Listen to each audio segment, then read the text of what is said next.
Hello, everybody. Welcome to the second episode of the Sounds of Chaos podcast. My name's Steve. Yes, my name's Donovan. And it truly is chaos today. Oh, we've had issues again. Oh, it wouldn't be a chaos podcast without some chaos. Guys, we shouldn't have called it that. I think it's just following us like karma. Today we have got a guest on the show. We'll explain more in a second, but very quickly, we've had a few people who have got in touch and asked us about different ways they might be able to support this podcast, the show, and the other things that we have planned in the future, which we mentioned on previous podcasts. We do have a new way of doing that. So if you want to show your support, you can. We've got our first lot of merchandise out now. We've also got some other links in different ways you can help support the channel and help grow it. That's all in the description, so you can go and find that afterwards. But for now, let's dive right into the show. So today, we all would love to be able to make a living from music. It's a difficult thing to do. Well, you say all, me, you, the person coming on, and probably a lot of the corner. Oh yeah, a lot of the corner. Yeah. There's a lot of people that would love to be able to make a living from working within the music industry. And today we've got a guest that's managed to do that. He owns a business called buildmysong.com. I'm going to check that with him, or .co.uk. We'll double check all of those with him in just 1 second. But it's Build My Song. His name's Jamie, and he's going to join us now, as if by magic. Yay. There he is. Boom. How you doing, guys? You good? Not bad. Yourself? That was a bit stressful for me, all that last minute rushing around. I had a guy, I was having a chat. I was like, oh, mate, I've got to be live in like 10 minutes. We're used to it. Whenever I'm involved in something goes wrong. You didn't have sound, Donovan. I was like, oh, no. And then Steve's like, got to go live. Yeah. Well, if it wasn't for Facebook being so arsey about us, if you go on too late, they basically cut your stream dead. So it's like so dumb, but it is what it is. We're live now. Like you hear me all right, though, yeah? Is everything okay? Yeah. I can hear you. I can hear you fine, dude. Beautiful. So yeah, Jamie, we were just talking then about the fact that a lot of people would love to be able to make music a living. So and you've done that, but do you want to sort of just give us a little bit of insight as to where you kind of started, really? What got you into doing what you do? Okay, first of all, I want to apologise for any heavy breathing I might be doing over this microphone at any given time. But okay, so I mean, music's always been a part of my life. I was in bands and stuff in high school, and like everyone else, it was like, yeah, we're going to be famous one day, out on the road, and you're sort of like, oh, I don't care about school. I'm not going to do my GCSEs because I'm going to be busy on the road, And obviously, you do the small clubs and pubs and stuff, and you think, oh yeah, this is a good starting point. We're building our fan base up, and then 5 years later, you're still doing the small pubs and the clubs, and you're like, is this actually going to go anywhere? I don't know. It's still lugging gear on buses and everything else, and at some point you kind of feel pressured as a musician to sort of follow with sort of what everyone else is doing, get yourself a regular job, learn to drive and everything else. So you're kind of forced into that position, as a society. There's a lot of peer pressure, I find, because all your other musician friends are like, well, why are you still on the dole, mate? Come on, sort yourself out. And it's sort of, as a musician, because, when you're out, it's like, oh, I'm too busy writing records, I ain't got time for work. And then you finally get yourself into a regular job. You sort of end up, on the same path as a lot of other people. And for me, the first proper job I ever really had was a postman, and I worked that for 5 years, and I had issues with my back whilst doing that, due to heavy lifting. And I left from there due to back problems, and then I got a job doing more heavy lifting, working for Sainsbury's. That's working for Sainsbury's on the vans. I don't know if I can mention Sainsbury's on our live stream. You can do what you want on this one, mate. Anything goes. But I work for those, and nothing wrong with the job or whatever. Nice people and all that. But again, back problems. And then I was diagnosed with arthritis of the spine. So I was kind of written off work really. I didn't have much to do, but I was still doing music where I could, and I had the studio space from my garage for sort of doing mainly my own stuff. And I thought whilst I was off work, just put an advert out just to see if I could get any work working with other bands and stuff. Mm. And I put that advert out on a few socials, and I think there was a website called Draw My Bands. I put that on there. Good old And joint. that's it, mate. And and then some guy messaged me. So he was from a band called Swag Tang, and he had a record label called Moose Records, and he wanted to work with me because my studio was called Moose's Music Hall. And he was like, I want to work with the same guy, that the guy who's got a similar name to our little label. I was like, oh, okay, let's book a session, and we did that. And then I thought, okay, if I can get one job, then I can get 2 jobs, and then I got another job, and it kind of went from there. And then I was in a position where I was sort of like, well, do I go back to Sainsbury's, or because that's going to just mess my back up again, or do I pursue something else like an office job or something? Because the thing is, right, as a musician, your entire life, people tell you can't make no money from music. Yep. You know what I We've mean? had this discussion before. Yep. All the time. And so you live your whole life thinking, oh, well, I've got to have another job on the side and, do music where I can. And I suppose to a degree that makes sense when you're doing originals music, because doing your own stuff, it is hard to break through. Yes. But there are other areas of the industry that you can work in and make a living from. And I kind of learned that the hard way. Yeah, I mean, I went to college and studied music, but I didn't really take it seriously. It was just a dosh, back in the day. And same with uni. I did 3 months at uni, and I quit, and that's when I got that job as a postman. And as I say, kind of after I got diagnosed with the arthritis, it kind of forced me into doing that, because I kind of didn't really have much of a choice. It was very much office work for the rest of my life, or give this a go. And honestly, mate, that first year, I didn't think I was going to make it. Like, I think 1 month I made like 60 quid. And I was like, this is bad. Like, maybe they are right. You can't earn a living. Yeah. But things snowball. And I think if you give yourself enough time, you're patient with yourself, and you put the work in. I mean, you can't just sit there and wait for work to come in. No. You know what I mean? You got to go get it, yeah. You've got to put the graft in, and you've got to treat it like any other job. You've got to wake up Monday morning, and even if you've got no sessions booked or whatever, you can fill that time between 9 and 5, and you can be doing something productive. Anything that's going to lead more work. We've had this conversation before, me and Dom, like when we used to work together. And, I would work sort of 9 till 5, and then finish work and get home, so the missus and the little one for a little bit, and then I'd literally work from 8 p.m. till gone midnight, 1-2 o'clock in the morning, then get up at 6 o'clock the next morning, do it all again. And I'd be doing that, and all I'd be doing is just basically online canvassing, like messaging people, look, cheap recordings, this, that, and the other. And that's how I started, same kind of thing. But you sound like you were kind of in a fortunately unfortunate, I don't know which way around you put it, because of the arthritis. Obviously that's not good, but blessing in disguise. Exactly. And I often tell people society's kind of set up in a way that it took that for me to be able to do this. Like, I'd have never took that risk if it wasn't for that. I'd have never took it. I was too scared, always too scared. Yeah. But that 6 month period really went sort of, out of work and moving over into self-employment. That was a scary place. But after that first year, I was like, you know what?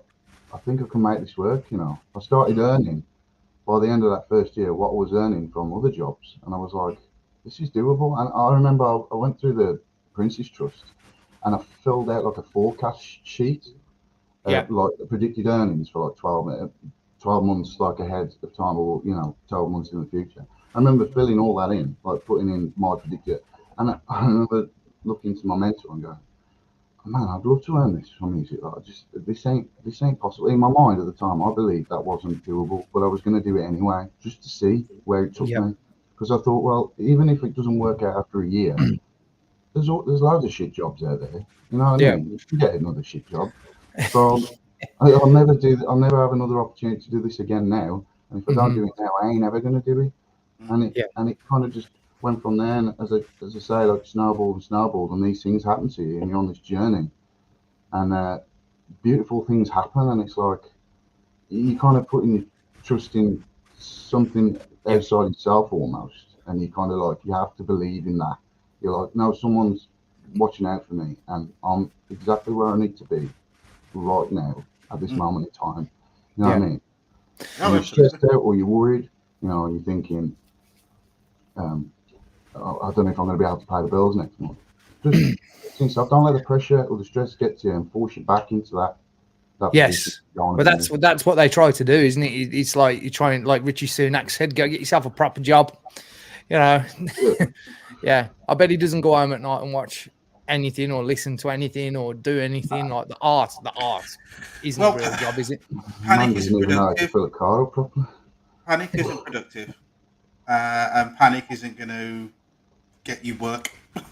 Panic isn't going to make you money. No, it's difficult to control because everyone feels it when they look at what's in the bank and look at what is owing at the end of the month. Yeah, but the thing is, when you're in that mindset, it's like the worst thing in the world. Like you feel like you're going to die or something, but you're still going to be here. Like you might struggle, you might get into a bit of debt or whatever initially, but you'll look back like, you know, years from that moment where you are struggling and stressing, and you'll be like, what was that all about? You know what I mean? So how does wasn't it Will Smith? You know, I think, I don't know whether Will Smith said it first, but he did a thing when he did the parachute jump thing, didn't he? When he said like fear, you know, all the best things in life are just on the other side of fear. Is that the video where he turns into Uncle Phil halfway down? That video is bizarre. Bizarre. He turns into Uncle Phil on the way down while he's screaming. But anyway. But it is true though. You take a risk, and if you just manage to push past the point. See, I had a conversation with someone who's going to be on hopefully real soon. I'm talking to him tomorrow at 4:00. He's almost like my mentor now. Well, he is my mentor, and that's what I'm using him for. It like he speaks to me on a regular basis, and he's helping me grow my online business and things like this. And he always says to me, he says, the people that make it in this industry or any of the art-based industries are simply the ones that just don't go away. Keep going. You just keep going. You just keep going. Because you definitely aren't going to make it if you quit. Sorry, Don, what was you going to say, mate? You was about to ask something, I'm sure. No, I was going to say, and how, as a snapshot, so how long have you, when was that to now? Is that a year, 2 years, 3 years, 4 years? How do you mean? Like what? When did you start doing the garage recording? From garage through to having kind of a full-fledged unit. 2017. Well, September 2017 is when I officially went self-employed, and as I say, that first year was a rocky one, and then I had a good year or two before COVID hit, where I was earning all right money. Was that still in the garage at that point, though? Yeah. Yeah, well, still in the garage. And the thing is, like, people say, oh, well, you know, everyone's always got excuses, isn't there? Like, oh, well, you know, I can't do it because I ain't got the right space for it, or it won't sound good, or people will judge me because it's not a professional looking space. And I had all those thoughts, you know. When people used to come in, I thought, they're judging it with their eyes, you know. But we're working with audio. What does it matter what it looks like? And I know it's a bit crammed. And it was difficult when you had a band in because it was like 5 of them crammed up into a little sofa, like, you know. Luckily, we had the pub over the road, so, you know, if a band came in, the drummer would start tracking, the rest of the band would be over the pub, and they'd come in one at a time. We're doing like relays. That's it. But by the time he got to the singer, he was smashed, so he had to book a separate session to finish off the vocals. Like. I always remember getting I had my first setup was in my garage, and I had the band cancel tomorrow. Donovan knows. I had them in for a session, and it was literally just crammed in. I had an electric drum kit, a desk, and I've seen the picture of your garage. My garage was smaller than your space because it was like garage was chopped in half. So, mate, it was a joke in there. There was 5 of us, and it was ridiculous. But we got a great sounding. It was got a great sounding track, like you said. Yeah. People judge stuff with their eyes. It's I remember obviously. when I first listened to your stuff, Steve. Like I was blown away by it. I was like, "How's he doing that?" Like, because I mean, I just started. I didn't know what. I hadn't fucking clue what I was doing. Well, I had some production knowledge, but I was just winging it. You know, and I remember listening because I got put in touch with you through my wife's sister. Like, she used to work at that cafe where you had that unit when you had the unit. Yeah, the And, unit in Erdington, yeah. Yeah, Oh, yeah. and I was listening to his stuff, and I was like, "This man's he's good, man." You know what I mean? I mean, and I was just constantly listening to what everyone else was doing around me, and I was like, "I need to get it to sound like that. How do I get it to sound like that?" And I just started watching like their YouTube videos and just winging it, man. And like I said, I didn't know what I was So doing. everyone does it. Those Yeah. early sessions, you know what I mean? But people would just be like, "I trust in you because I'm giving you money, so you must be good." Yeah. Like, and initially, I was charging next to nothing. You know, I was just trying to build a portfolio. Yeah. And you can always, that's the thing, right? When you charge the low rates like that when you first start out, if people aren't happy with the There's less risk. Yeah, you're like, well, it didn't cost you much, did it? Do you know what I mean? You could Yeah. have gone to a big professional studio, but you chose to come to me. So, you know, and there was wins and there was fails, like, and the fails were bad, but you know, every fail that was there, I learned something new from it. Absolutely. And you just grow, and then it's like that picture in it, you know, where there's that guy climbing the mountain, like, and he's like struggling, his legs are bleeding and everything. And he gets to the top of the mountain, he's got the trophy, and there's like the crowd the other side of the mountain cheering on, just seeing the, you know, the success when he's at the top of the mountain, but they ain't seeing the struggle, you know. No, and exactly. And that's the thing, like those early clients, they might not be happy with you, and you might not build great relationships to begin with. But as you grow and you get better at your craft, more people come to you. You know, that they'll hear the product, and that's when you do start to build good relationships, and people respect what you do. You know, but you won't get to that level if you don't go through all that shit. Like initially. Yeah, sure. And I think it's also a situation where you've got to kind of weigh up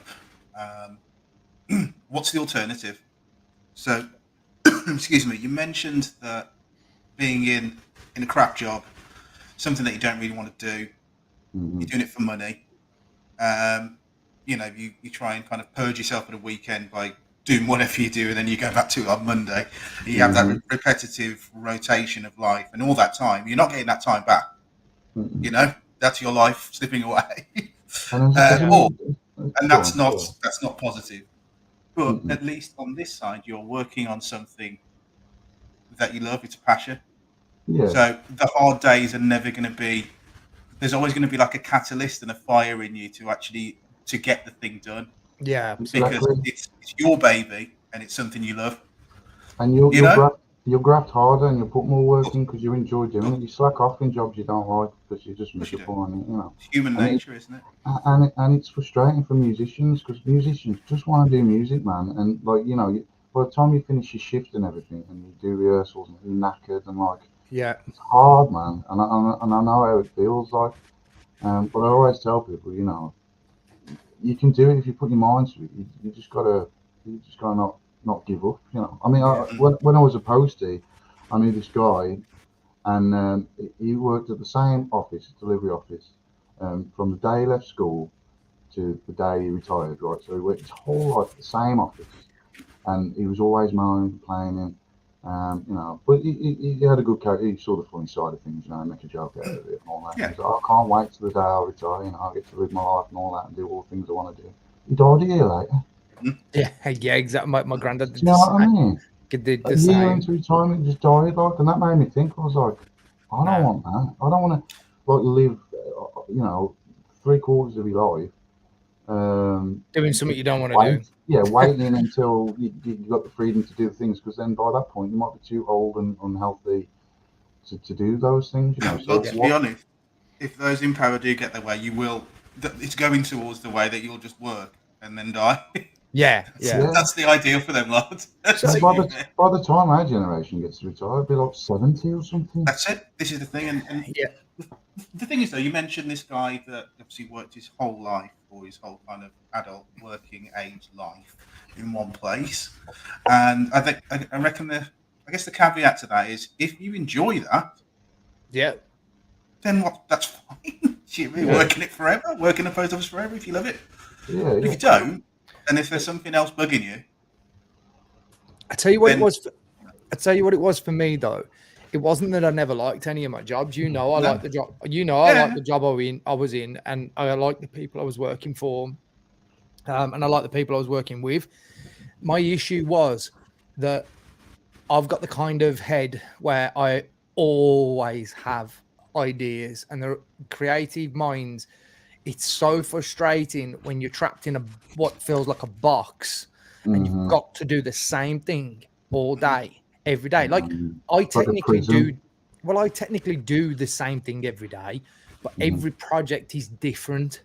Yeah. Every project is completely different. Like, you'll mix guitars one day, or you'll be recording guitars one day, and you'll use the same amplifier, and for some unknown reason, you've got a totally different sound, and you're like, well, what the hell's going on here? And then you've got to try and figure it out because maybe the sonics don't match up to that particular drum kit or something. So it's always a constant evolving and moving door. Now we discussed this, Jamie, because we've probably got very different types of ways of doing production. So you're very much what I would call original school, where you do the other stuff, but you like tracking real instruments. You like, and I'm very much embracing the technology, as in computer-based technology side of things. So it is different. I mean, I do record, obviously, instruments, but mostly I'm a MIDI guy. I do a lot of that kind of stuff. So it is very different. Both get the same kind of outcomes, but how do you feel about the way things, because I was showing you some of the plugins I use and how they're a little bit different, and I remember you said to me, he was like, aren't you just worried that computers are just going to take over and then just do it all? You showed me that stuff, mate, and I felt like proper old. I was like, what is this technology? I just like I grew up like recording onto tape and stuff, and little 16 tracks, and after the technology moved on into the digital world, but it was still a physical thing, it was still, and you had to, it didn't really do, I mean, I had some samples built in, drum samples and stuff, but for the majority you had to record it, track the instruments and stuff, and that's always been my background. Like I love tech to a degree. Like I've got a lot of stuff in the box that you can pull from. Like if I've got an artist in who wants like some violin or something, but they ain't got the budget to bring a session musician in, it's great to just jump on and do that, But being a multi-instrumentalist, I feel it's better for me to just go in there on the kit and get the beat down, and that really gets me, like, I'm in the zone, mate. When I've got a drum kit, I'm like, mixing drums, like get my geek on, like, you know what I mean? Whereas MIDI for me, it's like, I'm just playing it on the keyboard, and like, there's room for both. Yeah, of course. Look, that's just me. Like everyone, and the different sounds as well. Like we've got tracks where, obviously, the tracks I work on where only real drum kits work. Like only a real drum sound will work, and then there's other tracks where I can completely get away with it. Or even then you've got some songs where you want something synthetic. It needs to be, like I was watching a really cool documentary. With like a behind the scenes. It's called With the Songwriters or something like that. I'll have to put a link in the description for anyone interested. But it was how Daft Punk produced their records. So I was like, oh, wow, like these guys. Man. Yeah, but they were the masters of MIDI as well, mate. They're the MIDI kings. A lot of MIDI is used now, mainstream music stuff that's released, that's on the radio and stuff. But there's a heavy amount of MIDI in that. But I'm just like you said, I'm an old schooler, and that's the sort of clientele that I kind of reach out to, But MIDI stuff is good for like multiple genre stuff as well, Yeah. Like I've obviously got a house kit, and if you've got a band in, the drummer might bring his kit or whatever. But my drum kit sounds like my drum kit. You know what I mean? Yes. So it works on some records, but not on everything. Yes, and that's why a lot of the records that I do with artists, there's like a familiar sound to it, because it's all sort of the same kind of things, and then but I just put that down to like that's my sound, Who would you say? I mean, I don't know whether you do or not, but I know I do, and I've become really, really interested in this field in the last few years. But do you follow any other particular producers? Are there any producers that you sort of look up to and follow and sort of think, not in particular. There's not like big names that stand out to me. I just like records, and I'll chase up as like, oh, who mixed that, and I'll look into that, and I'll see, who worked on that record. There's not one guy who stands out. There's loads of like sounds that are, through records, because everything sounds, different producers obviously create and produce different work. And I'll kind of pull from that depending on whatever song I'm working on. I'll try and find something that I can use as a reference track. Yeah. And then I'll listen to a bunch of stuff, and I'll find something that I like by someone. I'll be like, yeah, that's kind of got the same kind of vibe of what I'm trying to go for. Let's go with that, But I follow a lot of local producers as well, and I listen to their work and stuff and what they're doing, and and there's lots of really talented local producers around our area, really good. Yeah, very, very good. And it's a bit intimidating, especially when you first start. Like, I was just, in my little garage, like, got these guys that are these big studios. And I was like, how can I compete with that? How am I supposed? But there's always clients to meet your level. Like, all you've got to do is just do a better job than what they can do themselves. That's it. Like, So I had this same conversation with someone the other day. He was actually he wasn't anything to do with music, but he was like, he wanted to coach. He was thinking about getting into the coaching world. He wanted to coach people in business, a particular genre of business, a niche. And he said, oh, but I don't know whether people will look at me and think whether I'm an expert or not. I said, well, 100 times more about that subject than I do. So you can teach me something, that's for certain. So just start doing it. Like, what are you hanging about for? You definitely know more than a lot of other people. There are going to be people that know more than you. I'd say the reason I asked you that question about the producers is because one of the things I've noticed I do now all the time, and because of the world of YouTube now, everything's changed now. You can look everybody up. You can see what they do. They show you. Like, some of my favorite producers more recently are people you wouldn't expect maybe as well, but Charlie Puth. I've been watching all of his videos. That kid's a genius. And I watch a guy called Austin Hall. Austin Hall's an absolutely brilliant producer at the States. Again, relatively independent like us. Like, he ain't a big producer, but he makes some incredible stuff. But I remember when I walked into work one day, I was with Donovan and the gang, and I walked in and I just heard Billie Eilish on the radio for the very, very, very first time. And I just listened to that one song. It was Bury a Friend. And mate, I raved, didn't I, when I got in? I was like, you guys need you need to hear this girl. She's going to be a megastar. Yeah. But then immediately I was listening to the track again on the way home. And then I was like, this just sounds completely different to anything else. And then I had to have a look, and I do this now all the time. I immediately go and find out who the producer was, and I want to dig him out. And oh my God, that guy's a genius. Like, yeah, I tell you what, he's got me into sampling. He really got me into sampling, because like there's a snare in that song. I think it's Bury a Friend, and the snare is him in the bathroom with a matchbox and some matches going like that. And he turns that into the snare for the song. And it's just like, it really started making me think of totally different ways of using sounds. And I love that we can now pull from that kind of stuff online. And, like myself, you said you didn't stick the uni thing. I was the same. Couple of weeks at college, and I was like, I find a lot of entrepreneurs don't, they kind of, they do flunk school, and they don't really messing about. It's because, school, the way it's built and stuff, it doesn't support that creative mindset. It's very much do what you're told, It's binary, isn't it? So everyone's put in a box, isn't they? And if you're not in that box, they don't like it. Get in the box. Your new studio, let's talk about that for a little bit then, because you've done an amazing job. I've used it a couple of times already. I've got some more sessions to book with you soon, actually.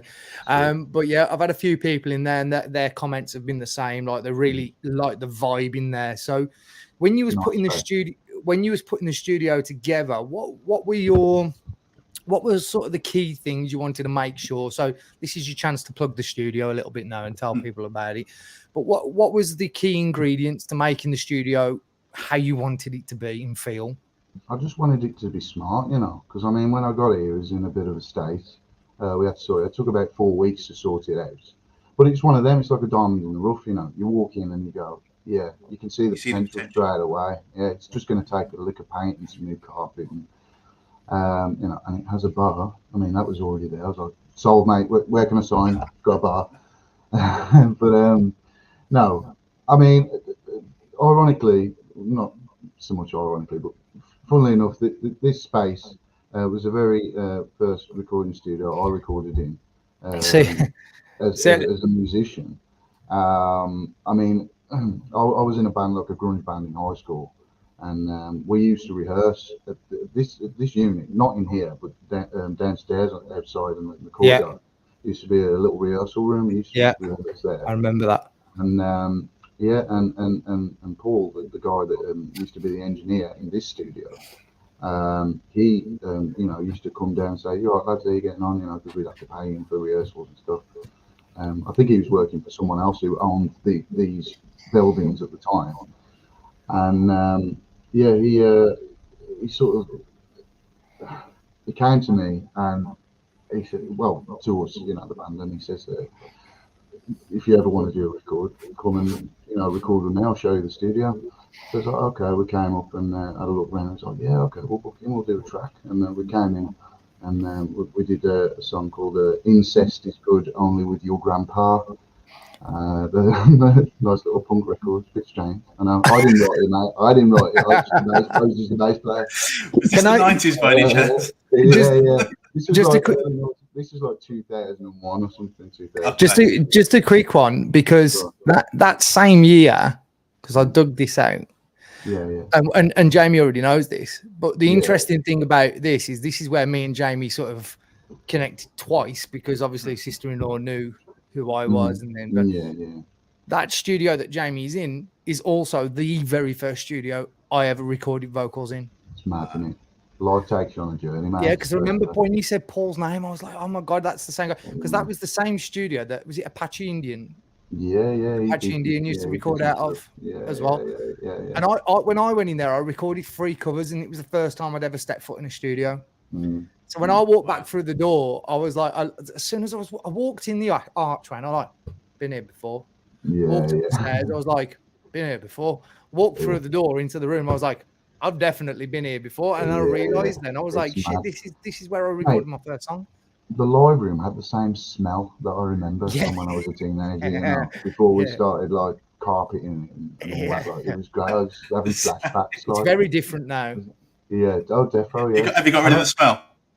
Yeah, the smell's gone now. I've got one of those glazed plug-in air fresheners, like smells like roses now. But yeah, I mean, you know, it's smaller than I remember, because when I was a teenager, you know, it seemed massive before. Yeah, it seemed huge, like the control room, and it's still a really, you know, big space as far as studios go. But I couldn't believe, because I mean, I've stayed in touch with Paul over the years anyway. Yeah. And like, you know, when Facebook comes about and they start re-adding people, oh, check them out, what they've been up to like recently, you know. And I think it was a few years ago, I had the same idea before I even went self-employed. I think it was when I was postman, early years of being posted. I was like, I want to do like a rehearsal recording studio thing, but I've got no money and I've got no business plan. How can I do it? Like, and I thought, well, I'll start with going to some of the older places that we used to go, like MPM, which this used to be, MPM Records. Ricochet down the road, JGM, and I was just like, you know, putting the little like a little note that I had written down. I put it through the letterbox with my number on, hoping that they'd ring me back. And yeah, but I mean, I obviously got back in touch with Paul through Facebook, and he's been watching me what I was doing from the garage, like over the past 5 years. And then obviously this became available. The tenant who was in here before, he moved out, and yeah, he just messaged me and he says, studios become available, mate, if you want it. And initially I was like, nah, you're all right, mate, no, I'm good, I'm happy from the garage, like, because I love the idea of having a big space, but the actual reality of it scared me. Overheads? Yeah, overheads and, you know, electric and everything else. So initially I was like, no, you know, and that's what I told him, you know. And then I had a couple of days to think, and I was telling a few other people about it, and I told him sort of what the rate he was giving me, and he was just saying, look, mate, you ain't going to get an opportunity like this ever again. And you've always said you want a bigger space. And if you don't do it now, you probably ain't ever going to do it. Yeah. You'll regret it. Exactly. And I thought back to that same feeling that I had before I went self-employed when I was diagnosed with arthritis, and I was like, what am I going to do? Am I going to do music, or am I going to go back to a regular job? Yeah. It was the same fear. And then I thought to myself, that worked out fine. You recognise it, though. Yeah. So let's do this, and that might work out fine as well. So yeah, you've got to take risks. You've got to take a chance on something. I said, I'll have it for a year, see how it goes, and then, you know, if it doesn't work out, then at least I can say I've tried. And if it does, then great, I'll take another year, and it'll just keep building up, and it'll grow. You know? Yeah. And that's the thing. Life, a lot of the time, some things that you want to do, but you're too scared to do. You just got to do it. Like, you can't just say, oh, one day I'll do it. Yeah. No, because if you're saying that, you'll never do it, because you'll always think that. You know what I mean? Yeah, and it is funny as well, because we've all got kids, and it's like you teach your kids, or you try to teach your kids to follow the dreams and do all of that good, try and say all the right things, but then how many of us actually do what we say? Sure. Yeah. You know, so sometimes you have just got to bite the bullet. I mean, you know, like Donovan, you obviously meeting Donovan for the first time today, but Donovan's an author, so like he's he's a singer as well and writer, but he's a creative writer as well. So, you know, it's published author. published author. Sorry, yes, he's published author. But it's one of them. It's like, you know, Don, like you got an idea in your head. And you've just got to get it. See, I'm a little bit different because I'm more. See, I don't know how you would term this, but I see people like Jamie. I see as being like engineers. So like Jamie's an engineer. Even though I do that, I don't really think of myself as that. I'm more of a. I think of myself as a songwriter first. So when people come to me, they usually need more assistance with songwriting and actually putting a song together as opposed to recording it. So like. I wouldn't call myself a mixing expert or a mixing engineer, whereas I know Jamie obviously does a great job of that sort of stuff. So what do you, when you're selling your services to people, obviously you do everything from start to finish, you do production, you do mixing, you do mastering, but is there a particular specialist area that is your jam? Like what would you say is your thing? Well, like I said before, like, you know, I've always, the thing is with me, when I was starting out as a writer, I kind of like just got sick of like being in bands and stuff and all the bullshit you get with, you know, like egos and the conflicting ideas and stuff. And I had this vision for my own material, and I wanted to capture that on a record. So, you know, I used to lock myself away in my room and just like do everything myself, like drums, bass, and, you know, guitars, and do all that. And then when I started doing the studio, I mean, I had bands in, and, you know, I was kind of doing anything I could get my hands on really at the time. Rappers, bands, solo artists, anything. You know, I even had one guy come to me who wanted to do some weird crystal thing with bowls and that. You know, like, I don't know what that was. That never went anywhere. But, you know, I was kind of like, I'll do it. I was just like, let's do the crystal thing. Do you know what I mean? The crystal bowl. I was just happy to just get my hands on anything. But then, you know, I'll supply the drugs. Yeah. But you know, I started obviously having bands in, and because of the space, they were all crammed in, and it was quite, you know, it was difficult working with bands, and it get hot, sweaty, and then I had a few solo artists come in, and they'd be like, well, I've got this vision for a track, but I'm not in a band or anything. Do you know what I mean? Can you provide drums for me? And I was like, yeah, I can do that. I'm a drummer. I can do drums, real drums, you know. I play bass as well. I can chuck some bass on there if you want. And I was like, yeah, okay. And it went from there. And then I started like looking into business, because you can't just, you know, focus on the music side. No. Or the internet. You've got to look into business as well. You know, otherwise you're making no money.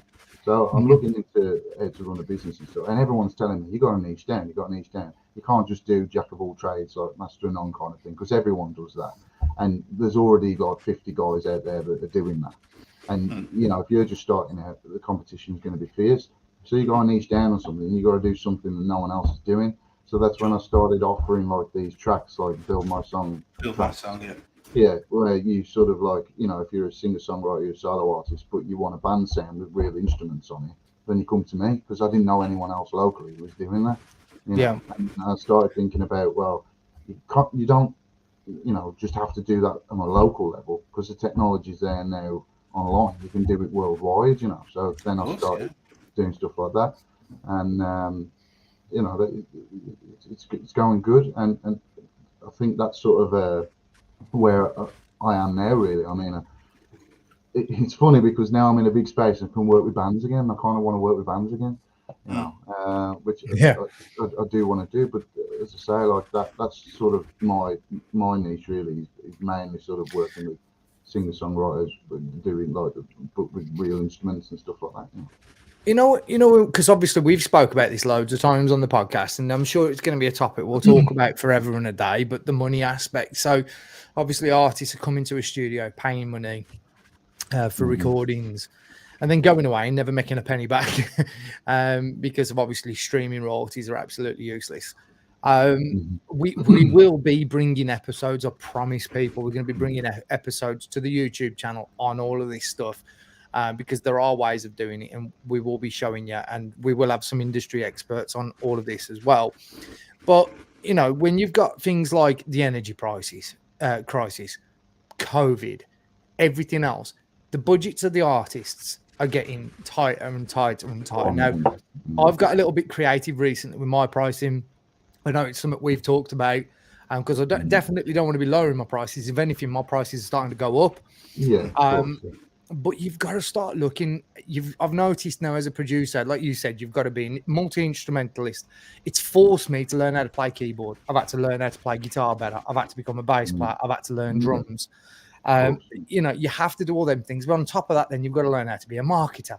You've got to learn how to build a website. You've got to learn. There's so many facets to it. It's like being in a band as well, isn't it? You know what I mean? You can't just rely on a label to take you on and then do all the marketing and all that side for you. You've got to do everything yourself now. But then you do all of that. You do all of that, and obviously you've now got the studio, and then you get someone come to you, and they're like, "Oh, I've got a budget of like £100," and you're like, oh, "It's tough." Yeah. How are you finding the market now, and have you heard rumblings of what's to come in the coming months? If obviously we know we've got a new leader now. The thing is, for me, like I don't. No, we won't talk about that. I was watching some TikTok Could have been videos of her last night, and it didn't paint me in a very good light. But I'll keep my. She's got a great hairline. Away. Yeah. Go on. Got a thing about pork and cheese. But yeah, I'll carry on. But with the pricing, so with the pricing, I mean, with artists now, how do you approach that yourself? Not for other producers listening, aspiring producers. How do you approach pricing and quoting customers? You don't have to tell us what you charge, but you know what I mean. Like, what I find with artists is, and I know because I used to be an artist myself, is if you've got a vision for something, you're gonna pursue it, and you're going to be relentless about it, regardless of how much money you got. If you want to do it, you'll find the money. But because there's only so much you can do yourself at home. If you haven't got, the ear or whatever else, you haven't learned the skill set of how to. And I know a lot of guys do demos and stuff at home, but for a professional level, artists and bands still want that. They still want that studio quality sound, for radios and radio play, press release.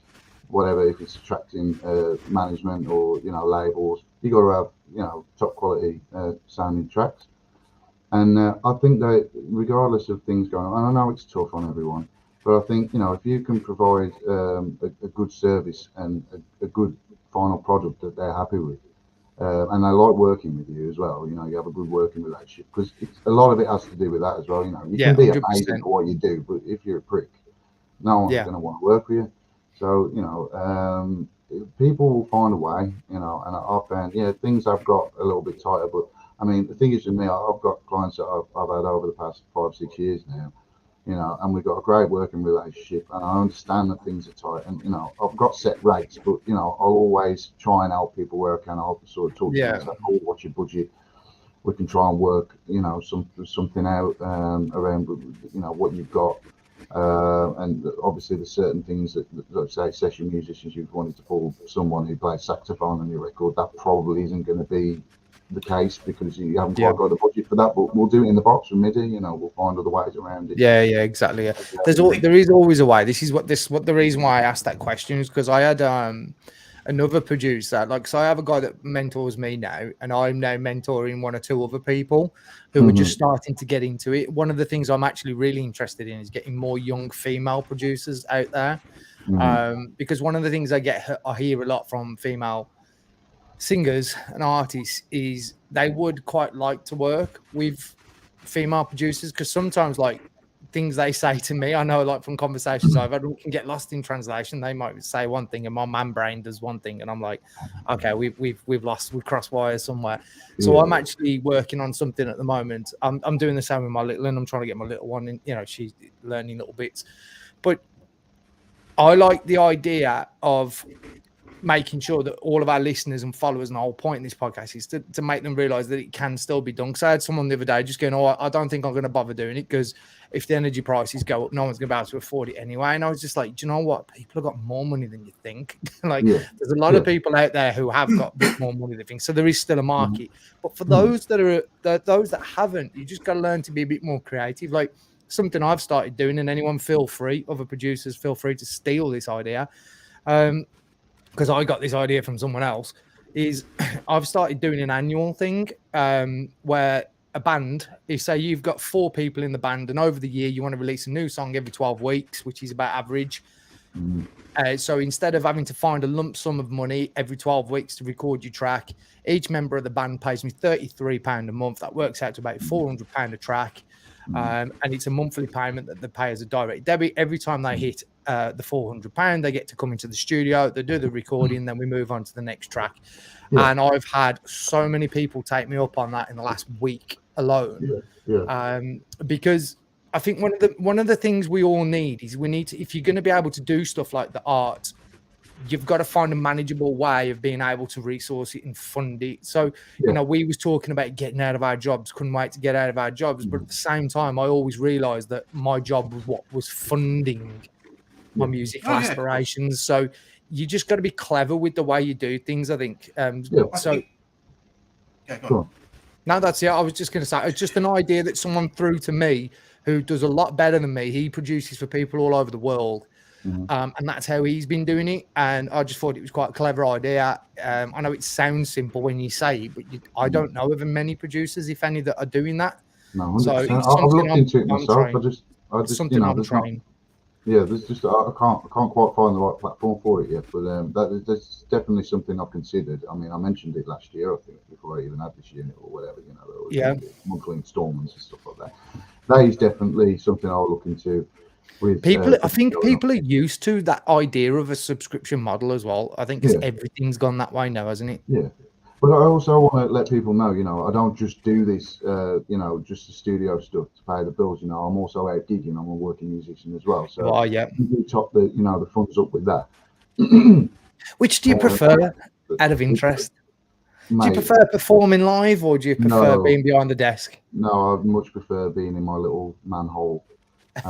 Just, you know, get my geek on. I want to choose another kind of term for that, but I get what you mean. Oh well, yeah, there is that. I do tend to do that. I just say things and I don't realise I'm saying them until it's too late. but no, yeah, I mean, I much prefer mixing and stuff like that. But you know, the gigs that for the hours that you're working, really for what it pays, you know, as a solo singer. You know, you can't say no, really. It's, you know, it's good money, and that's what I mean. You got to do multiple things. You can't just go, I just want to do this. So you got to graft, you know, and you got to sometimes you got to do things that you don't want to do. And a lot of the times over the gig, when I'll play in a lot of, you know, sort of pubs, and a lot of them you rock up some of these pubs and you go, bloody hell. Looks rough in here. I'm going to need a canvas to go on in there. Do you know what I mean? And you're walking in, you're like, oh Jesus Christ! You know, one of them where everyone just stops what they're doing, and like a saloon bar.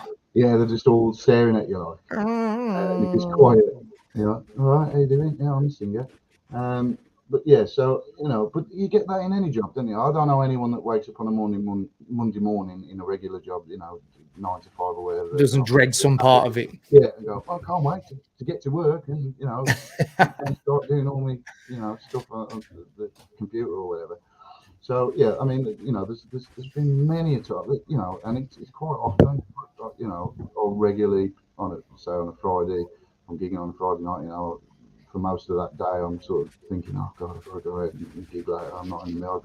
I've got to become someone else in a way, you know what I mean? Because I'm quite an introverted guy, and I can be sociable. I can talk to people, but I like my space as well, and and to deal with a lot of the people in the pubs, like the banter and stuff, and it's all in real time, and it's like people think they're funny, they're being smart, they'll chuck something out, and because you get regular drinkers in there that like, this is my pub, and who do you think you are, walking around like thinking I'm gonna put you in your place, you know what I mean? You get some strange people in some of their gigs. I had one guy a couple of weeks ago before I went away on holiday, I was singing and everyone was into it. It was quite fun to see, and there was some woman on the table swinging from the lights, and I was like, "This is my place." Were you in Wales?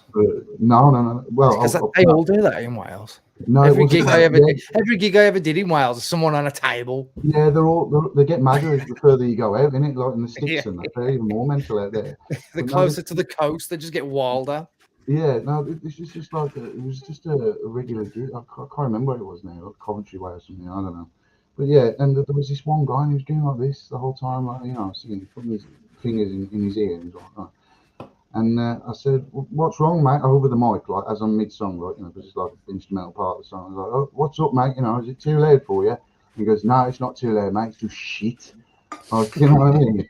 And it's not. Like, he saw his opportunity.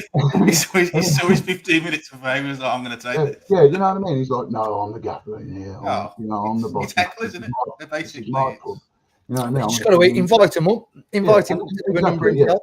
So I put my arm around him and I go, "You're all right, mate." I said, "You don't have to be, if you don't want it." I said, "Do you want me to call you a cab? I can Google it. I can find a local number. No problem." Do you know what I mean? And he shut up then. And then after the people in the pub, because they know it, "Oh, Barry, shut up, mate. You're always doing it. Every Friday, Saturday night, you do that to sing. You shouldn't." Yeah. You know what I mean? So he does that on a regular basis. I used to love that. I would have dedicated the next song to him, and I'd have picked the most god-awful song I could find in my playlist. But I mean, half the songs I sing on a Friday, Saturday, Sunday, or whatever, they're not songs I like. They're songs that the majority of people in the pubs and the clubs want to listen to. Oh, yeah. I mean, I sing bloody Sweet Caroline. I hate Neil Diamond. I hate Neil Diamond. What's your thoughts on the Beatles? People come up to you and they go, "Oh yeah, I love the music choice you got. You know what I mean? I love what you do. You've got a great taste in music." I was like, "I don't like any of it. Not 90% of what I'm doing. I'm not a fan of. I love all my alternative stuff like from the 80s, 90s. Well, I love everything from like the 40s really up until about 2005, and then past 2005 I kind of lose track. You know what I mean? It all gets a bit lost for me. But I like proper guitar music and like stuff with real bands and that. So I tell you a YouTube channel you would like, Jamie, actually. Just one that I've actually happened across in the last 2 days, which has suddenly become my favorite YouTube channel. Justin Hawking from The Darkness has got a YouTube channel called Justin Hawking Rides Again, it's called. And he sort of breakdowns, he breaks down songs and artists and watches performances and things like that. And but one of the videos was, I don't know whether you've ever felt this being a live musician, but there was he does this segment called Be Nice. It's where he watches a video of someone who is doing a performance that for whatever reason is god awful, but he's only allowed to say constructive, positive things about it. He's not allowed laugh, joke, like awful, like a proper bad live performance. But it's brilliant. But that's the only thing I used to hate about live performances, because there was one where there's no. There's a video where like when a singer, like when you're in a band and you got a rehearsal and then you'll get a guitarist go, "Oh, I can't come today. I don't feel very well." Oh mate. And then it's like, you're playing a 6-stringed instrument. It's not like you've got to sing and then you get like a bit of to and a fro. But the best example of that was I was watching Puddle of Mud doing a cover of, I think, a Nirvana song. Oh God, I remember that video. Have you seen that video? Awful, mate. That's bad, isn't it? So many people It's roasted so that bad. video. No, there's nothing worse, man, because he clearly had something wrong with his voice. Oh yeah, He shouldn't have been why singing. didn't they change the key? Like lower it or They something? did so apparently. Apparently, they? they were playing it Jesus Christ. they were playing it 2 octaves lower than what it should have been, and he still couldn't sing it. So struggling. He looked Got it as sounded, low as it'll go, Captain. he sounded like it was. He sounded like It it was sounded like dying. black metal, like because the tune that low, it's Awful. mm. Well, quick question for you. I've decided we're making this a thing again because I just like it. I like the question. Do you want to ask the question, Jamie? What? What would you say is your favourite song intro? Song? Just off the top of your head. Your favourite beginning to a song? Sweet Caroline by Neil Diamond.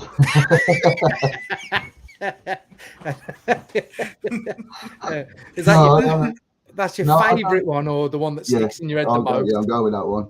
Yeah, not the one that haunts you. No. Yeah. Oh, getting flashbacks now. I'll tell you which song I'm hating at the moment. The intro to bloody Running Up the Hill. Kate Bush. Yeah, My little one plays that song about 4 Yeah. million times a day. You got young kids, and you're going, "Oh, who's this?" Like, you know, it's nice for someone to give this new artist a platform. Like, and it's like, what you on about? Paul McCartney did that song with was it Kanye or something? And everyone on Twitter was like, "Oh, it's nice for Kanye to give new artists some exposure." I'm still convinced that's not. I'm still convinced that comment's fake. It's got to be. I'm sorry. It's got to be. It's got to be. I believe I it, won't honestly. believe that there are people that walk among us. There is, mate. Honestly, I was all the time, every Friday, Saturday night at the gigs, mate. Oh right, yeah. I guess so. I was talking to someone the other day, and we was talking about the Killers, and I don't know why he started just telling me about how the Killers were Mormons, and apparently I don't know that was the case, but turns out they are. I looked it up afterwards. Awesome. So you get some people who are like ridiculously knowledgeable, like to the nth degree. I don't know everything about every band, and then you meet someone else, the next guy along the bar, and they're just like, "Who's Queen? Never heard of them." And you're like, "No, come off it, you fool!" I had anyway. Are we letting him get away with it then? Are you seriously going with Neil Diamond? Is that your favourite intro? You've got to have a favourite intro. I haven't, mate, because there's so many songs out there. You know what I mean? I mean, I guess if it's got to be like, I don't know, Teen Spirit by Nirvana, or I don't know, like something something that that initially got me into music. Like, and I know most Nirvana fans don't like Teen Spirit because Kurt Cobain hated it. And when I was in the grunge band, we also hated it, you know what I mean? But you can't deny that it's a song that changed the whole industry. I guess when you're that age, though, you've got to hate the most popular thing. Of course. It's the law. Yeah. I mean, there's plenty of bands from back like in the early noughties, and when I listened to them at the time, I was like, "Oh no, they're too mainstream for me." We were talking about this last week. But now, like in hindsight, I listen to him now. I'm like, this is banging. Like compared to like mainstream music now, this is alternative as fuck. Like, we're talking about this last week. We were talking about because the band we had on last week, Left Hand Man. That's such a great story. Why they're called that, by the way. I'm still laughing about it. But what we're awful story. I don't want to know. What they were saying is because we're all kind of similar-ish age. And in the 90s, it was kind of the done thing to kind of shit on the 80s and say, "Oh, it's crap, it's corny, it's pop." It's not until you get older and you understand more about music, you realise how mind-blowing the 80s was. It's insane, like, and the production. Best era of music. A lot of the production is just killer, you know. But there's some really great alternative bands from the 80s as well. I mean, the only 80s that most people know is like the mainstream stuff that they play on the radio all the time, even now, you know. But New wave was blowing up. Ska. Yeah. So much great music out there, guys. So just as a quick, because we're coming up to the 1 hour mark, we like to just keep these to roughly an hour. They go ever so quick, these do. But they go fast sometimes. Give your business and studio a quick plug. Tell people where they can find you, mate. Okay, so you can find me at www.buildmysong.com. That'll be right. Yeah, we're in obviously on all the socials, Facebook, Instagram, even TikTok now. I mean, I hated TikTok initially, but yeah, you've got to be on it now. You get sucked in, don't you? Yeah, so yeah, on TikTok, Giving that's about it really. You know, you can listen to all my work on there, and there's some stuff on Spotify. There's a playlist on there, Build My Song playlist on Spotify. You can hear all my previous work on there as well. But you know, if there are any singer-songwriters or bands or whatever that do want to come in just for a chat, you know, because I always say, like, you ain't just got to, you know, make the decision right there and then, like, online, like through an email or whatever. Oh yeah, okay, I've never met you, I don't know who you are, I don't know what your work's like. I mean, you might listen to the work and think, hey, it's good, but you know, I don't know who you are as a person. You might be a prick. So I always say, you know, I always say to people, come down, have a coffee, we'll have a chat, we'll get Have a to know look. each other, and Yeah, and then we'll go from there, you know. So anyone's always welcome to come down for a chat. And then we got an old school classic PS1 set up there on the bar. So if you fancy a bit of Tekken or whatever, Yeah. then, We had Tekken tournament and pizza when we were there last, didn't we? yeah, it's great. Yeah, it was That good. pizza was all right as well, isn't it? Yeah, that was pretty good actually. There's a little pizza place just down the road from the studio. Make great pizzas. That guy that was on that session with the guy that you were working Cobra. with, yeah, Cobra.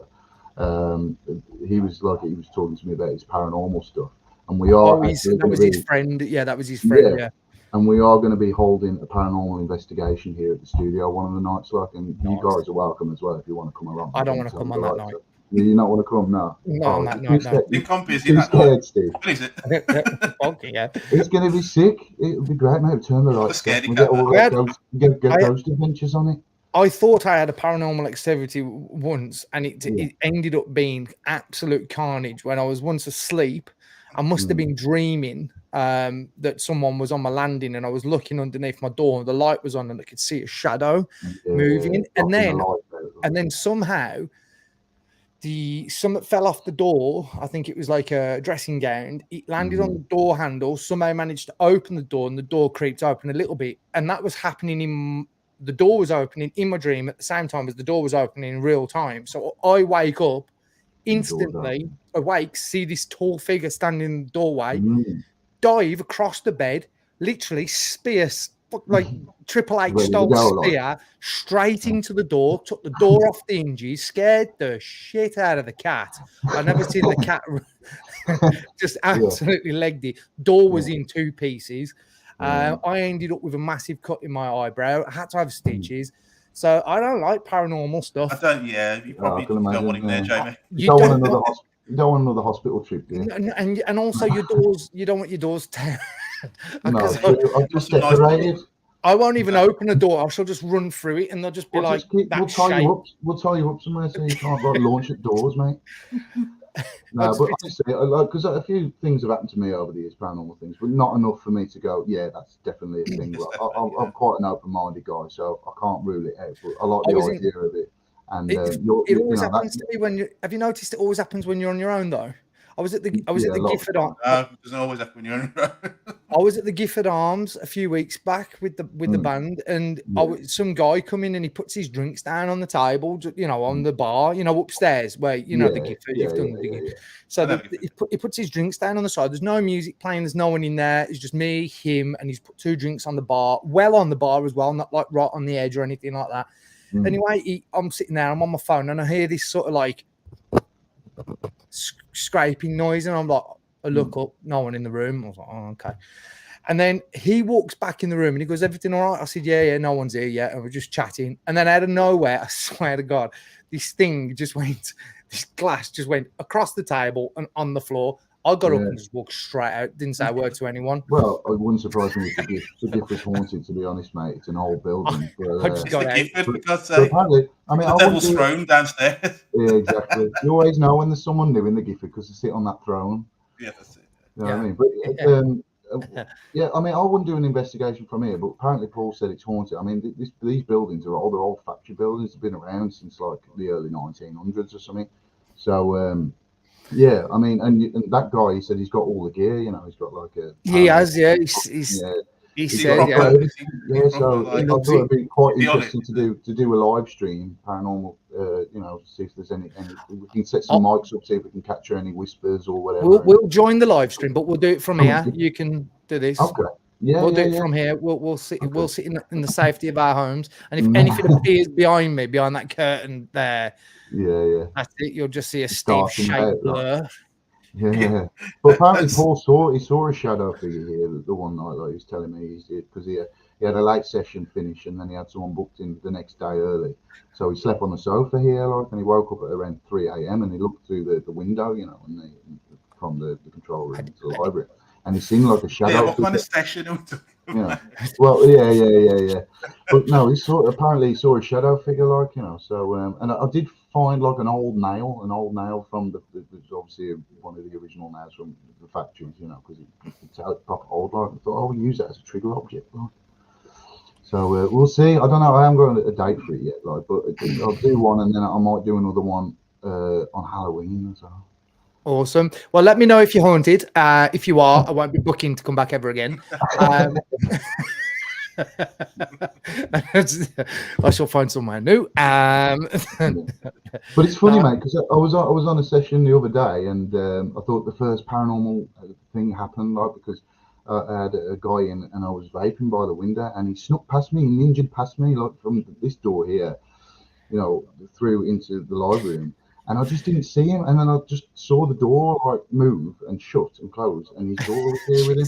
So I turned to his daughter and I was like, "Did that door just shut on its own?" And she just looked at me and went, "Nah." And I was like, "Well, she was right, because obviously I went to check the front door, and then I came back in, and he's waiting in the library and going, 'Come on, what's going on? Start tracking.'" And so he was waiting for you. And I said to him, "So why didn't you tell me? Like, you know, he'd gone through." But she wasn't lying to me when I said, you know, did the door shut on its own? She said no, because it didn't. It was in. Oh well, let us know how you get on with that. Right, Jack. It's been a pleasure having you on the show. We'll be pushing this out across all of. Here we go. Here's Cobra right now. Mike, Jack, he's here saying yes, lads. How are you, mate? Right, I'll be pushing this out on all the socials. We tend to have a lot more people watch after the videos have gone out. But thanks very much for joining us, mate. No problem, man. Just want to have a quick word with our viewers again. So we'll see you soon. Stay on the line and I'll catch you in just one sec. Thanks, Jay. That was interesting. Awesome. Yeah, really good. Really good. Common theme, though, seems to be occurring, listeners. Obviously, we're trying to do this to get people on who can try and hopefully inspire you guys to go out and do more.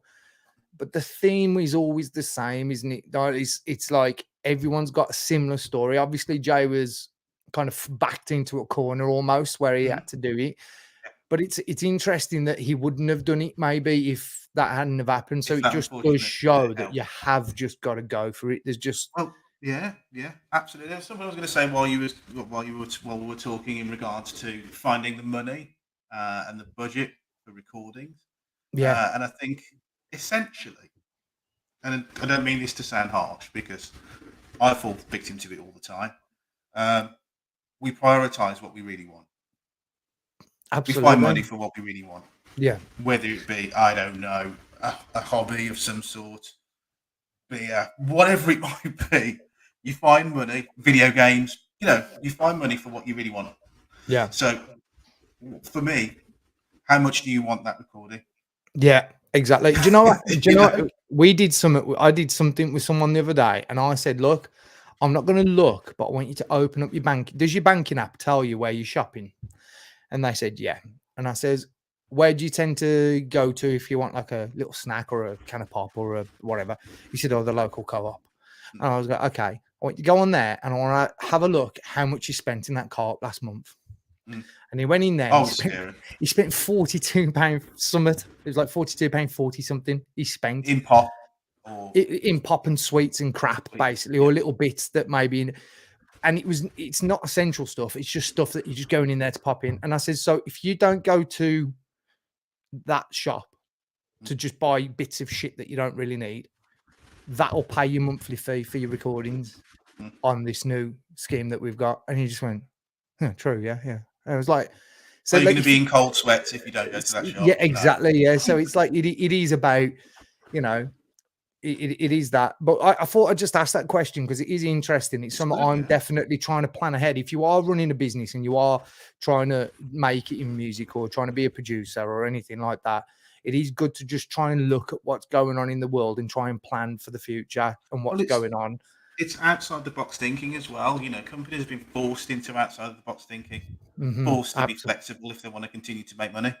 So having more options of payment than not, it can always be a good thing.